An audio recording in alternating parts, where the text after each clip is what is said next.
Muy buen día para todos. En este momento me encuentro con la doctora Natalia Cruz.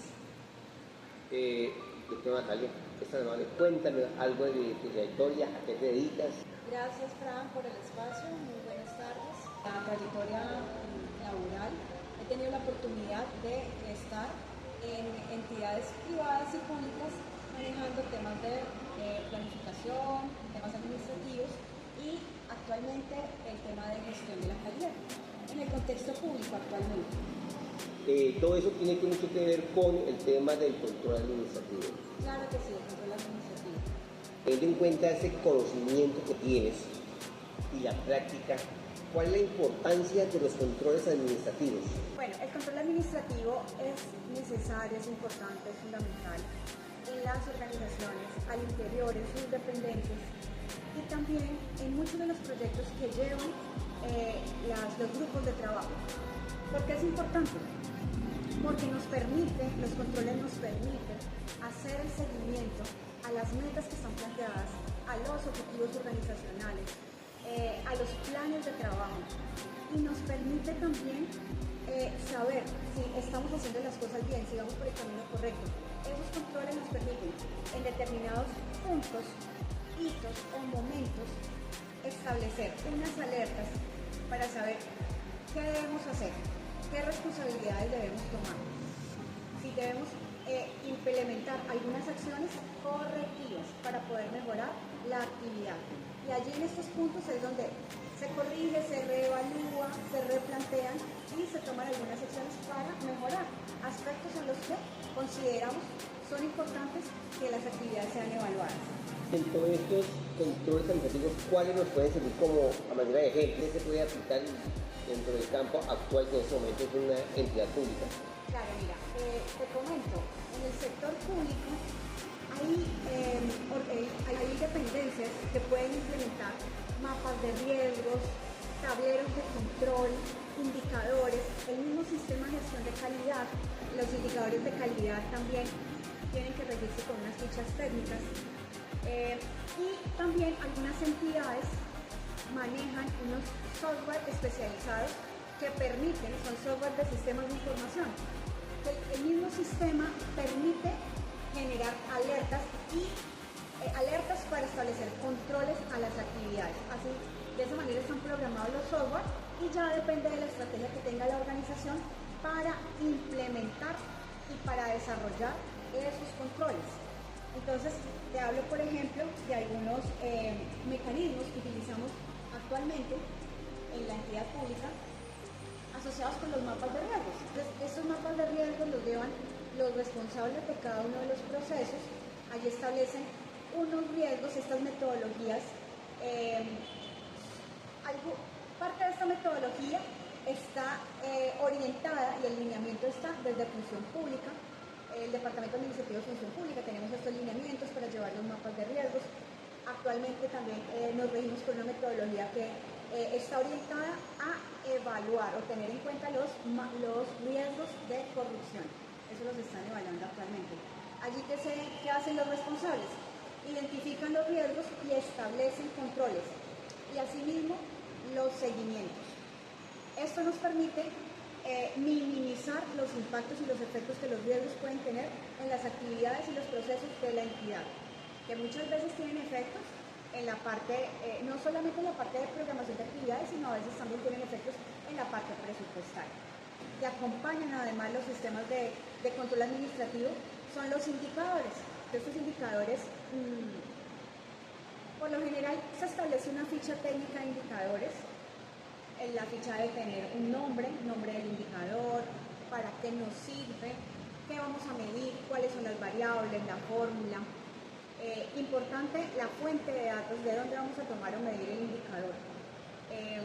A quiénes vamos a reportar, quiénes van a ser los usuarios de esa información. Y esos indicadores nos permiten medir la gestión, nos permiten controlar también las actividades. ¿Tú conoces, por ejemplo, indicadores de ausentismo laboral? Sí, claro. Incapacidad laboral, porque tú estás trabajando con talento humano. Rotación de personal, ausentismo laboral, el número también de permisos que piden los funcionarios. Resulta que si no controlamos, ¿eso cómo se maneja? Si eso no lo controla la entidad en cualquier momento, pues eso se puede desbordar. El número de permisos va a ser muy alto, el número de incapacidades. Si la entidad no controla eso, o si la entidad no lo mide a través de los indicadores, no va a poder saber qué es lo que está pasando. ¿Por qué? El por qué. ¿Por qué tantos permisos? ¿Por qué tantas incapacidades? Si le hacemos seguimiento, si hacemos adecuadamente una medición del indicador, sabemos o podemos tomar unas acciones correctivas, saber qué es lo que está pasando, y la oficina, por ejemplo, en este caso de los indicadores que te puse el ejemplo de talento humano, podrá establecer algunas acciones para minimizar o reducir el número, por ejemplo, de permisos o de enfermedades, ¿verdad? Y se empiezan a establecer unos controles. Perfecto, eso suena muy bonito, pero al llegar a que esos controles sean efectivos, ¿de qué depende de que esos controles que se toman sean efectivos? Porque digamos que en el papel queda muy bien, pero ¿de qué depende que se hagan efectivos los controles? Hay varios aspectos. Uno de ellos, pues lo primero es que se haga un planteamiento de esos indicadores o de esos mapas de riesgos, de esos mecanismos, que el planteamiento se haga como a conciencia, que no sea simplemente como por llenar el requisito, no. Realmente una ficha de un indicador bien elaborado, que sea transparente, que realmente nos lleve a establecer como una fotografía de la realidad, que nos permita medir la realidad tal y como se está presentando. Desde ahí empieza un buen control, ¿sí? Que sea transparente el instrumento con el que vamos a medir. ¿De qué otra cosa depende? Bueno, también de la parte presupuestal, porque muy bonito también conocer o tener el indicador. Hay muchos reportes que nos dicen, por ejemplo, que necesitamos implementar o hacer, por ejemplo, jornadas para mejorar el clima laboral, un ejemplo. Hay que mejorar el clima laboral, el clima organizacional, pero para hacer esas actividades se necesitan recursos económicos, el tiempo, el presupuesto. Entonces también muchas de esas acciones van supeditadas en parte a la parte presupuestal y la parte de recursos. Algo muy importante también tiene que ver con la voluntad política, la voluntad que tengan los directivos de hacer esas actividades y de llevar a cabo los controles efectivos. También depende de la misma voluntad de los funcionarios para comprometerse con esos cambios. Muy bonitos los mecanismos, muy efectivos, todo muy bien en el papel, pero si la gente no se compromete con el cambio, pues ahí queda en el papel. Depende entonces en conclusión como del nivel decisorio, del presupuesto, de los equipos de trabajo. Es importante hacer los reportes que piden las oficinas de control interno, hacerlos a tiempo, de forma transparente, honesta, oportuna, porque el control interno es quien revisa, quien en su función controlar, y entre ellos obviamente la parte administrativa, y ellos emiten una retroalimentación a los procesos. Entonces ellos pueden hacerle seguimiento y recomendar acciones también, en conjunto con calidad. Recomendar cómo pueden mejorar. Es importante que estos datos que se recojan sean datos reales, para no alimentar. ¿Qué recomendación nos puede brindar para que este uso sea un uso adecuado de estos sistemas de control? Bueno, digamos desde mi punto de vista y teniendo en cuenta como la trayectoria, la experiencia, lo que conozco, en el caso de los indicadores lo que te podría decir es que la recomendación general es que los encargados de los procesos y quienes lleven a cabo los controles utilicen formatos estandarizados. Quien lleva el proceso y va a medir su indicador, hay unas fichas de indicadores que están estandarizadas. Eso nos ayuda a mejorar la calidad a la hora del seguimiento. Igualmente, las personas que van a realizar los controles deben basarse en formatos estandarizados.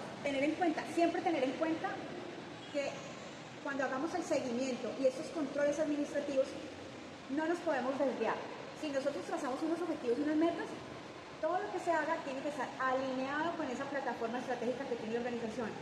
Objetivos, metas, la misión, la visión, inclusive los valores. Muchísimas gracias por su apoyo.